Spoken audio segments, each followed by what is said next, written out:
El primer perro que tuve fue en 1992, cuando tenía 10 años. Mis padres finalmente accedieron a dejarme tener un pastor alemán, mi perro favorito de toda la vida. La única condición fue que tenía que sacarlo a pasear 2 veces al día, una vez por la tarde y otra por la noche. Su nombre era Calvin. Una noche nevada de diciembre, le rogué a mi papá que me dejara simplemente dejar a Calvin en el patio, pero él insistió en que lo sacara a pasear. Siempre lo hacía, y caminarlo 2 veces al día rápidamente se convirtió en una gran tarea. Me puse las botas de nieve, una sudadera, luego una chaqueta encima y finalmente mi gorro de nieve. Estaba listo para la tormenta de nieve. Salimos a las calles del vecindario, Calvin tirando hacia adelante como siempre. Esa noche no había coches en la carretera, había demasiada nieve. Caminamos por el borde del vecindario, junto al bosque. Recuerdo que quería ver si las carreteras habían sido despejadas. Llegamos a una intersección entre 2 calles muy tranquilas, junto al bosque, en el borde del vecindario. Fue entonces cuando me encontré con él.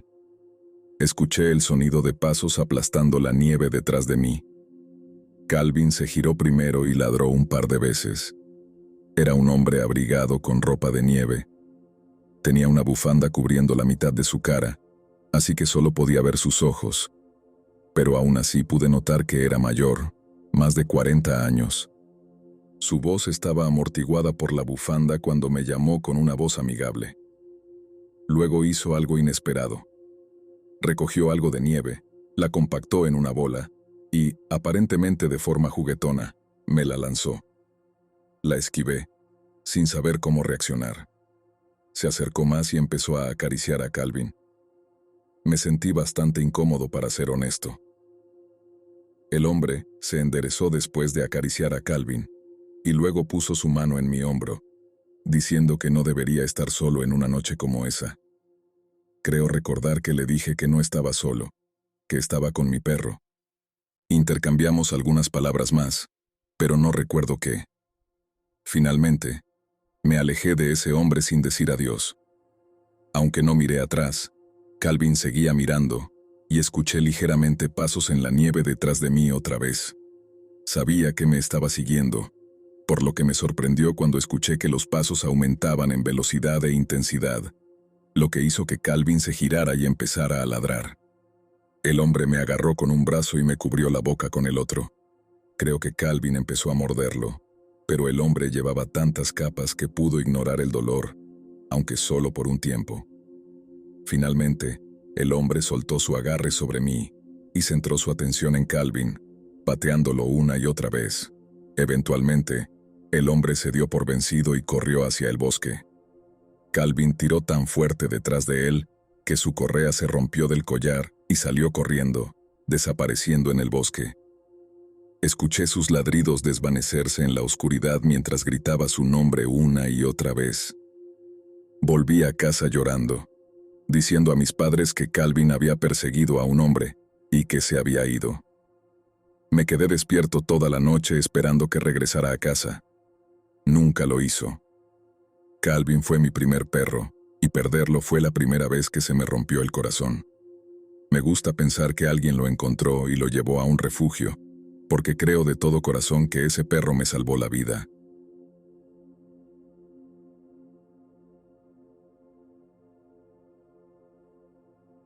Mi pitbull Cali dormía en mi habitación conmigo. Mi cuarto está en un loft, es decir, en un nivel más alto que el resto de las habitaciones de la casa. También tiene un closet muy grande, elevado del suelo, al que accedo con un pequeño taburete. En su mayoría, guardo juguetes de mi infancia allí.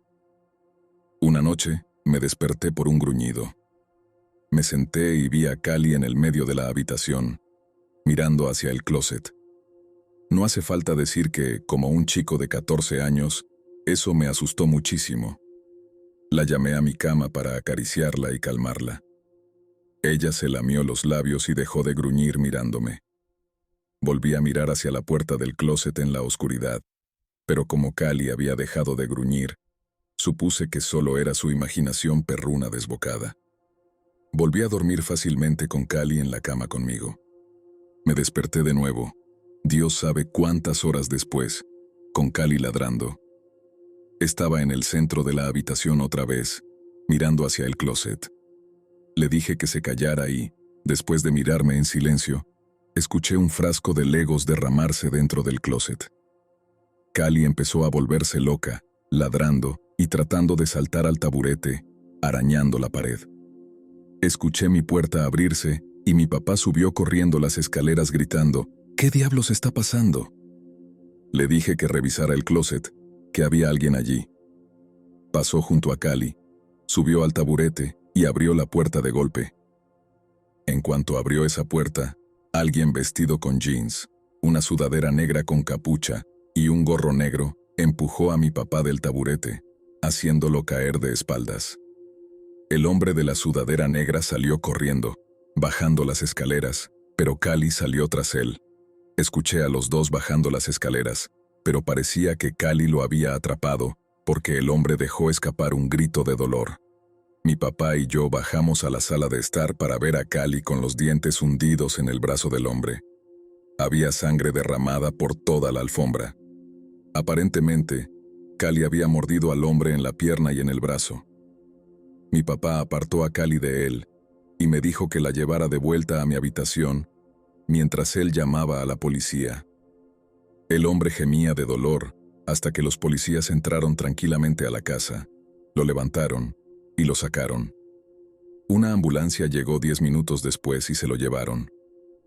En los días siguientes, mi papá pasó hablando con abogados y demás para demandar al hombre por allanamiento de morada.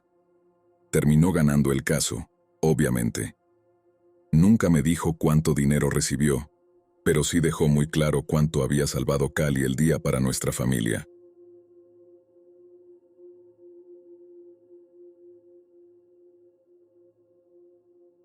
Vivía en Dorset, Vermont, un lugar muy apartado y montañoso con muchos senderos en la montaña que me gustaba recorrer caminando o trotando. De hecho, podía atravesar el bosque en mi patio para llegar a un sendero por el que caminaba y corría todo el tiempo. Un día, después de llegar del trabajo, me cambié de ropa y me puse la ropa para correr. A las 6:45 ya estaba listo para salir al sendero. Ese día, llevé a mi coonhound, Murphy. Caminamos 5 minutos y luego comenzamos a trotar despacio. Murphy siempre era una alegría para caminar porque no tiraba de la correa, simplemente se mantenía calmada a mi lado. El sendero era lo suficientemente ancho como para que ella se quedara junto a mí, manteniendo mi ritmo. Siempre miraba hacia adelante cuando corría, por eso no me di cuenta de que Murphy se había detenido hasta que sentí la correa tirando de su cuello. Me detuve y miré hacia atrás para ver qué pasaba. Ella miraba detrás de nosotros y sus orejas se movían como hacen los perros cuando escuchan algo. Estábamos en medio del bosque, así que podía haber oído cualquier cosa, desde un ciervo hasta una ardilla, o incluso otra persona en el sendero. Intenté tirar de ella para continuar nuestra carrera, pero parecía persistente y reacia a avanzar. Jugué un poco para dejarle ver que no había nada de qué preocuparse, pero me di cuenta de que no era nada porque finalmente vi lo que estaba mirando. Había un hombre más abajo en el sendero, en la dirección de donde veníamos. Claramente no escondía el hecho de que nos estaba mirando a Murphy y a mí. Le saludé con la mano para tratar de ser amigable, y luego miré hacia Murphy mientras la llamaba para que siguiera. Finalmente se movió y empezó a correr a mi lado de nuevo, no sin mirar hacia atrás 2 veces al hombre. Esto ya me había pasado antes.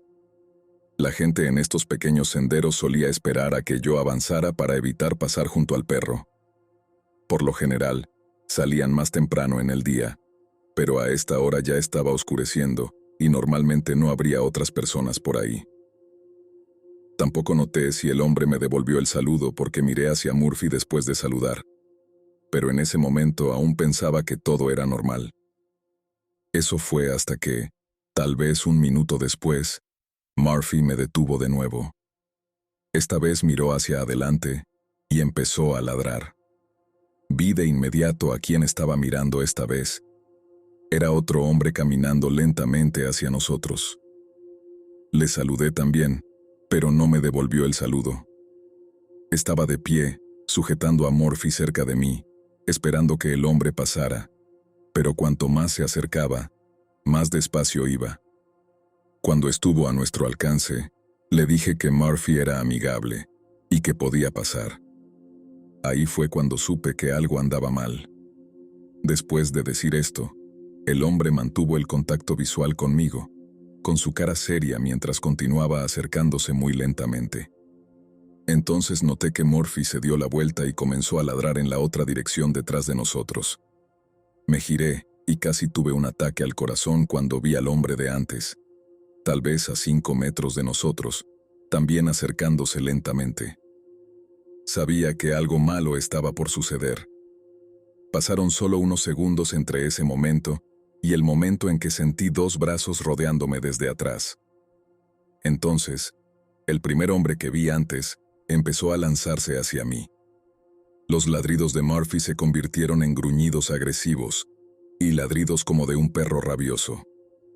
Luego, uno de los hombres gritó, aparentemente porque Murphy le había mordido la pierna y no lo soltaba. Esto obligó al hombre a soltarme, dándome la oportunidad de derribar al otro hombre al suelo. Me costó un poco de esfuerzo hacer que Murphy soltara su agarre de la pierna del hombre, pero cuando lo hizo, corrimos de vuelta por el sendero. El hombre al que derribé no intentó pelear después de que su amigo fuera mordido. Creo que se dieron cuenta de que estaban en desventaja en ese punto, pero aún así no me quedé para averiguar cuáles eran sus intenciones. Llegamos a la casa en 5 minutos, solo porque corrimos de vuelta. Revisé a Murphy para asegurarme de que no estuviera herida o lastimada por el hombre. Estaba bien. No podría estar más agradecido por ella. Sigue viva y bien. Tiene 9 años. Aún veo como una bendición disfrazada que una de las pocas veces que decidí llevar a Murphy conmigo fue la misma noche en que me encontré con esos 2 hombres en el bosque.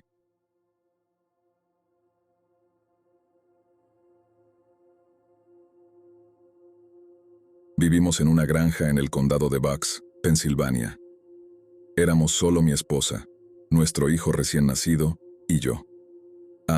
Y por supuesto, nuestro Rottweiler Jessie. Jessie dormía afuera en su caseta de mayo a octubre. No solo servía como protección adicional e intimidación para posibles ladrones, sino que también le permitía hacer sus necesidades sin tener que despertarnos. Jessie siempre tenía un arnés conectado a su collar que lo sujetaba a su caseta, para que no pudiera escapar o perderse. Muy rara vez escuchábamos a Jessie ladrar por la noche. Como perro guardián, estaba entrenado para ladrar solo ante personas sospechosas, así que siempre salía a revisar cuando lo oíamos ladrar, aunque esto ocurría muy poco. Voy a saltarme los detalles y llegar directamente a la noche en que mi esposa y yo nos despertamos a eso de la 1:30 a.m. por los ladridos de Jessie afuera. Le dije a mi esposa, que también se había sentado en la cama conmigo, que esperara en la cama, que yo saldría a echar un vistazo. Me puse los zapatos y salí con mi bata. Jessie me notó por un segundo, pero luego siguió ladrando en dirección a nuestros cultivos. Tuve que volver a entrar por una linterna y la correa de Jessie porque planeaba entrar a los cultivos con él. Después de enganchar la correa al collar de Jessie, él supo de inmediato que debía tomar la delantera. Me guió hacia los cultivos. Encendí la linterna, pero dada la densidad del maizal, no veía mucho más allá de las plantas que tenía en la cara, a pesar de la luz. Jessie dejó de ladrar, pero seguía tirando de mí como si supiera exactamente a dónde íbamos. Luego, de repente, se detuvo. Empezó a olfatear y se quedó quieto. Miró hacia arriba, pero no supe si escuchaba algo, si veía algo, o si simplemente estaba perdido. Los dos permanecimos en silencio un rato. Oímos ruidos entre los cultivos cercanos. De repente, la cabeza de Jessie se movía frenéticamente, mirando a izquierda y derecha, como si escuchara sonidos de todas partes. Empezó a ladrar y a tirar de nuevo, pero esta vez lo tiré hacia atrás para que se quedara quieto. Tragué saliva y respiré hondo antes de gritar en la oscuridad que esta era una propiedad privada y que cualquier persona atrapada sería llevada a la cárcel. Reuní más valor para gritar eso de lo que puedas imaginar, y claro que iba a lanzar una amenaza así. ¿Qué más podía decir? La situación se sentía irreal. Luego escuchamos el grito de una mujer, un grito frenético y desesperado. Jessie comenzó a tirar en la dirección de los gritos, pero cuanto más corríamos, más lejanos parecían hasta que cesaron por completo. Jessie se detuvo nuevamente y empezó a mirar en diferentes direcciones. De repente, escuchamos a alguien correr entre los cultivos, tan cerca que podía ver algunas plantas moverse a solo un par de metros. Esta vez solté a Jessie de la correa y le dije que los atrapara. Jessie desapareció en segundos. Oía sus ladridos, cada vez más lejanos. Me quedé solo, temblando de miedo, en medio de los cultivos. Estaba tan asustado que no quería moverme para no hacer ruido y delatar mi posición. Me sentía como un niño asustado. Entonces, lo más horrible que me ha pasado ocurrió. Unas plantas detrás de mí se movieron y algo agarró mi hombro derecho. No fue un toque ligero, sino un apretón fuerte y doloroso. Grité y sin mirar atrás, corrí en la dirección que creía llevaba de vuelta a la casa. Mientras corría, podía escuchar los ladridos de Jessie en la distancia. No iba a buscarlo. Agradecí a Dios cuando vi el techo de mi casa a lo lejos, y finalmente llegué al borde del maizal y al césped trasero. Pasé junto al gran roble del patio y la caseta de Jessie, y entré directamente por la puerta trasera. Revisé todas las puertas y ventanas para asegurarme de que estuvieran cerradas. Le conté a mi esposa lo mínimo para no alarmarla, pero le dije que había alguien, tal vez más de una persona, en los cultivos. Llamamos a la oficina del sheriff y nos quedamos despiertos un rato asegurándonos de que nadie se acercara a la casa y esperando que Jessie volviera. Por suerte, lo hizo cuando un ayudante del sheriff llegó a nuestra granja una hora después. Encontró a Jessie sentado en el porche trasero.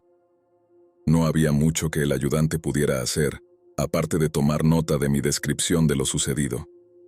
Él mismo dijo que no iba a buscar en ese maizal. Dejamos que Jessie durmiera dentro de la casa durante las siguientes noches por su seguridad, y después de casi una semana sin incidentes, las cosas volvieron a la normalidad. No ha vuelto a ocurrir algo similar desde entonces.